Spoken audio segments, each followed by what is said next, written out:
Terima kasih Anda masih bersama kami. Bagi Anda yang baru saja bergabung, kami hadirkan kembali 3 berita utama hari ini. Tolak kebijakan penarikan pajak dari nelayan, ribuan nelayan memblokade Jalan Pantura Rembang. Kesal limpasan banjir masuk rumah akibat mobil melaju kencang, warga di Kabupaten Pati memblokade jalan yang masih terendam banjir. 10 ular ditemukan di gudang dan dapur sekolah di Kabupaten Klaten.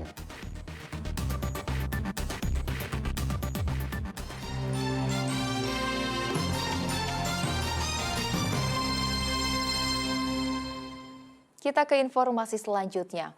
Warga Kabupaten Klaten menemukan biawak berukuran jumbo di gudang rumahnya. Biawak sempat menyerang warga yang hendak membersihkan gudang. Biawak ini ditemukan di salah satu rumah warga di Desa Daleman, Kecamatan Tulung, Kabupaten Klaten. Dengan panjang 1 meter lebih, biawak ini sempat menyerang salah satu karyawan saat hendak membersihkan gudang. Akibatnya, tangan karyawan terluka akibat cakaran biawak. Diduga biawak berasal dari Sungai Pusur yang jaraknya kurang lebih 100 meter dari gudang milik warga. Gudang ini tumpukan kayu ya? Kayu itu. Oke. Itu besarnya segitu tuh sempat kaget, Pak. Ternyata Yo kaget gede banget kan itu, Pak. Tuh kayak komodo sih ya, kayak anak komodo kan. Nah, biawak itu paling bisa berapa sih masa paha ini pun cukup besar itu sampai segitu. kalau sini dengan sungai kurang lebih berapa meter, Pak, jaraknya? Ya sekitar 100-an meter. 100 dari sana ke sana itu 100 meter. Biawak ini diduga hendak mencari makan namun terjebak di dalam gedung. Kini biawak akan dilepas liarkan ke lokasi yang jauh dari permukiman warga. Krisna Agung melaporkan dari Kabupaten Klaten. Masih dari Kabupaten Klaten, 10 ekor ular ditemukan di lingkungan sekolah. Keberadaan ular diketahui penjaga sekolah. Petugas pemadam kebakaran mengevakuasi 10 ekor ular di lingkungan sekolah di Desa Kupang, Kecamatan Karangdowo, Kabupaten Klaten. Seekor ular sawah sepanjang 1,5 meter dan 9 ekor anakan ular kobra Jawa sepanjang 30 cm. Awalnya petugas Damkar Klaten mendapat laporan dari petugas sekolah soal keberadaan ular di gedung sekolah. Setelah disisir, petugas menemukan 9 ekor lainnya di dapur sekolah. Yang ngurus sekolah tersebut menjumpai ular di wilayah dapur itu ya, beliau langsung melaporkan kejadian tersebut ke beberapa rekan di sekolah untuk melaporkan. Setelah disisir didapati tadi 9 ekor najas putratrik atau ular Jawa kita tangkap, kita amankan. Satu koros ya, anakan kobra. Indukannya kalau tadi tidak menemukan indukannya karena kobra itu biasanya setelah bertelur mereka langsung meninggalkan telurnya. Seluruh ular yang ditangkap akan dilepas liarkan ke habitatnya. Krisna Agung melaporkan dari Kabupaten Klaten.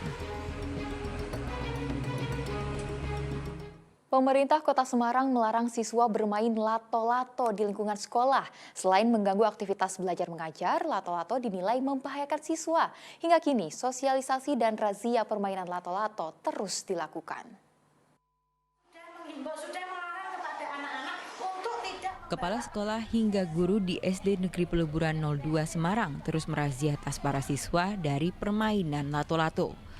Satu persatu tas dicek apakah siswa membawa permainan yang sedang ramai di kalangan anak-anak ini. Sembari merazia, guru pun menyosialisasikan bahaya bermain lato-lato. Sudah sepekan terakhir razia permainan ini berlangsung. Selain mengganggu kegiatan belajar mengajar, razia ini juga berdasarkan surat edaran Dinas Pendidikan Kota Semarang yang melarang siswa memainkan lato-lato di lingkungan sekolah. Lato-lato yang disita pun tak dikembalikan. Setiap hari kami razia ke kelas-kelas membuka tas anak-anak. Barangkali ada anak-anak yang membawa lato-lato, kami ambil. Ternyata masih ada beberapa.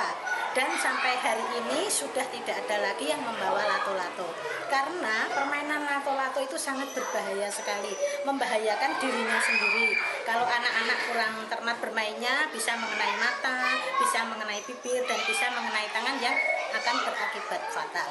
Kembalikan atau disita di sini, Bu? Iya, itu disita di sekolah sebagai barang bukti, tidak dikembalikan. Tidak dikembalikan, Bu. Nggih. Karena kalau ada sidak dari dinas kan kita juga ada buktinya gitu. Instruksi itu instruksi dari dinas. Ya. Diketahui permainan lato-lato tengah viral. Tak hanya anak-anak tetapi orang tua pun ikut meramaikan permainan ini. Namun jika tak hati-hati, permainan lato-lato bisa membawa petaka. Seperti di Sukabumi, Jawa Barat, seorang bocah perempuan 5 tahun terluka di bagian bibir akibat hantaman keras lato-lato. Masih dari Jawa Barat, seorang anak di Cirebon terluka di mata juga akibat benturan keras lato-lato. Bahkan ada yang merusak barang elektronik yang ada di sekitarnya. Sebagai barang bukti yang Ali Muftagirin melaporkan dari Kota Semarang. sejak ada berita.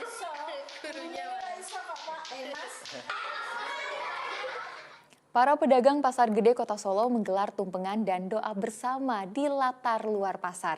Kegiatan itu sebagai wujud tasyakuran pedagang Pasar Gede yang memasuki usia 93 tahun. Puluhan tumpeng berjajar di latar luar Pasar Gede. Ini adalah tasyukuran atas kehadiran pasar selama 93 tahun di Kota Solo. Setelah doa bersama, nasi tumpeng dibagikan ke warga dan pedagang. Koordinator Paguyuban Pedagang Pasar Gede mengatakan tasyukuran berasal dari para pedagang pasar. Mereka bersyukur atas kehadiran tempat mereka mencari nafkah. Para pedagang Pasar Gede berharap keberadaan pasar bisa bermanfaat untuk warga dan bisa menjadi daya tarik wisata.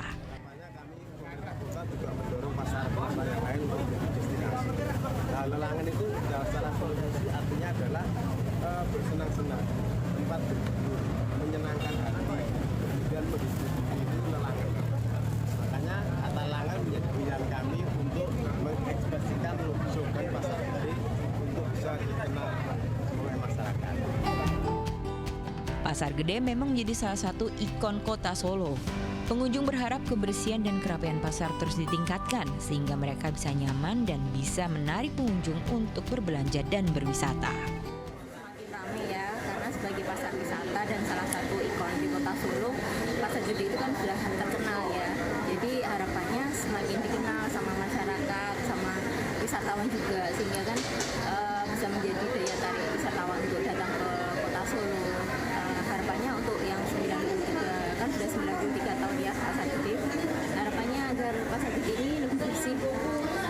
Kan sebagai pasar tradisional kan tetap harus menjaga kebersihan, pedagangnya lebih tertib, kan jadi pengunjung itu lebih nyaman. Pasar Gede diresmikan pada 12 Januari 1930 oleh Raja Keraton Kasunanan Solo, Pakubuwono ke-10.